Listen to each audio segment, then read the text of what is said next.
Merci. Thank you.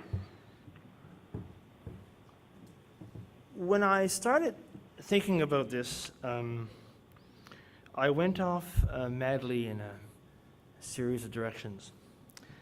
However, I strongly believe if we're here to speak about our 150th anniversary as a nation, we have a duty to dig deep in the elements that have defined our first 145 years, 147 years.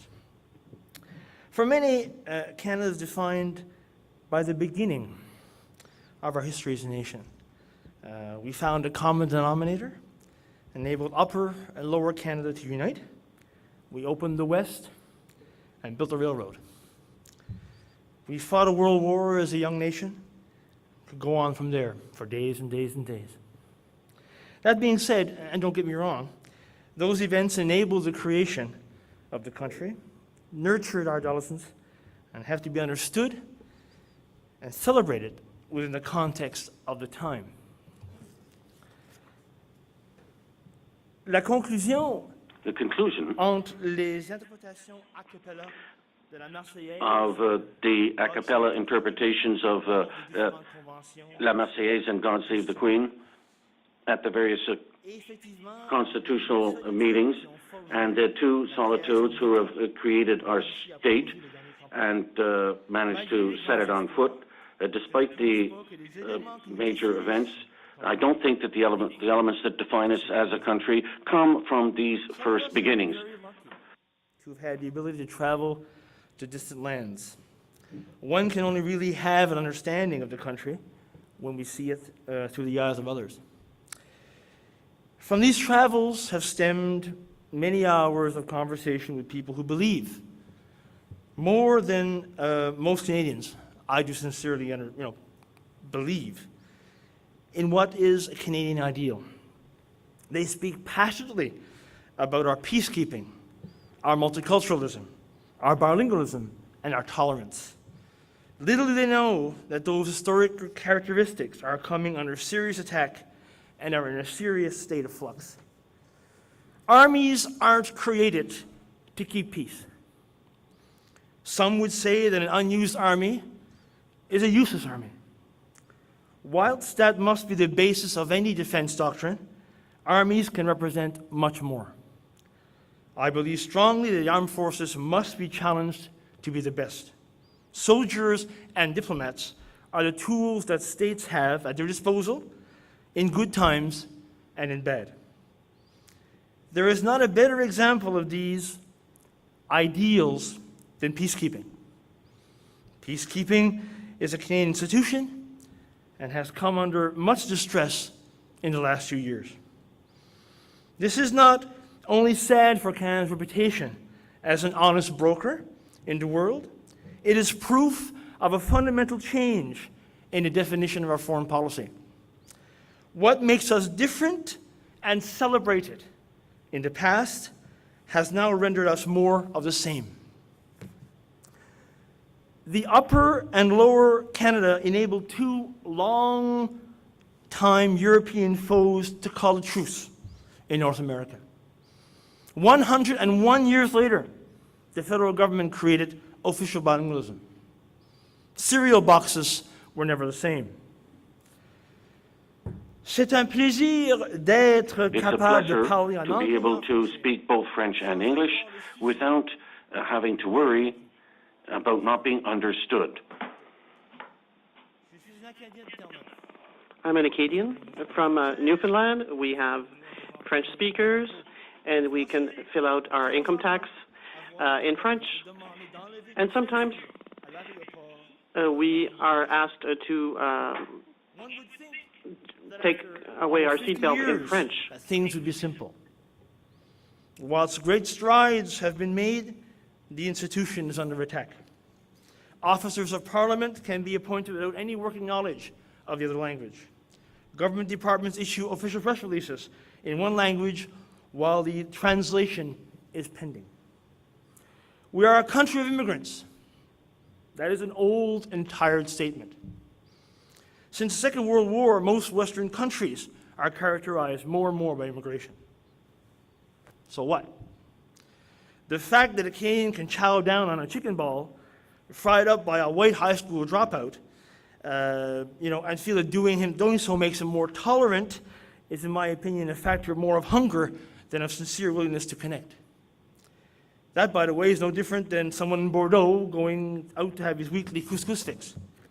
For some, that is multiculturalism. That's sad. I sincerely believe that our multicultural policy has made us aware of the importance of how the social fabric of our country can be made more complex by threads from different lands. Multiculturalism as an institution of the country has made us stronger and more complex. More importantly, the celebration of the social fabric has enabled us to be mature as a country. That, in and of itself, is a testament of the true value, how an integration policy based on respect, as opposed to a long-standing colonial or other types of bias, has ultimately been a long and very good thing. However, if we believe that this has been a fundamentally good thing, we have to be very careful, because this is another example of an institution in our country that is under attack. Canadians are polite. Maybe so. On a train from London to Paris, when a guy next to you says hi and offers you a stick of juicy fruit gum. Not much when you listen to an hour of an average radio call-in show in most of any major markets in the country. Not at all if you listen to Question Period. So we're not as tolerant when we are passionately defending a position in the context of a healthy debate as is on the train. So what? Well, as the tone of the debate increases between us, it is no alternative but to flow into how we debate with others. Our foreign policy, like our domestic debate, is getting more heated. As goes our foreign policy in relation to defense, our foreign policy in regards to foreign aid, and other progressive policy initiatives are under attack. As a Newfoundlander, I'm very sensitive to certain issues that I believe are managed based on public policy that is ill-conceived, albeit appropriate from the perspective of both the writer and the approver. How the federal government has managed the fishery is an example, and a fundamentally contradictory in terms. Custodial management of the resource should be considered by all parties to be both logical and appropriate. The 150th birthday of a nation should be a celebration. It should be a celebration of what we stand for. So what do we stand for? What is the future of our First Nations peoples? What will be the role in protecting the Arctic while ensuring that Canada can benefit from new economic activity? How will we ensure a future for universal health care in an era of escalating costs and self-serving interests that brutally compete without any conscience as to sustainability of the system? How will we rise above petty regional bickering when the next great threat to national unity rears its ugly head? Where is the next generation of great Canadian leaders that will sacrifice every moment of their earthly existence to be dragged through the mud by lazy journalists and armchair dropout experts who are more concerned about how much weight a certain person may or may not have lost or gained, okay, as opposed to the latest private members bill that will outlaw scum landlords or some other socially progressive initiative that will make a real difference to real people? Will we permit the re-examination of issues such as abortion, capital punishment, gay marriage? Will we have the courage to debate sincerely issues such as euthanasia? Will we be able to find, and more importantly, manage equilibrium between resource developments that not only respect the environment, but more importantly, its defense, its protection, and its rehabilitation when others have not?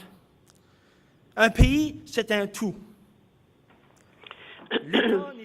A country is an entity, and nothing is more important than the sum of all its parts.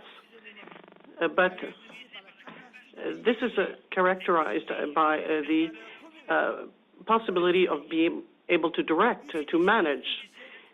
Let's use 2017 not only as an opportunity to put some value added to these 150 years, but to look toward the future with a new commitment to this great value And let's commit to the future with determination and conviction.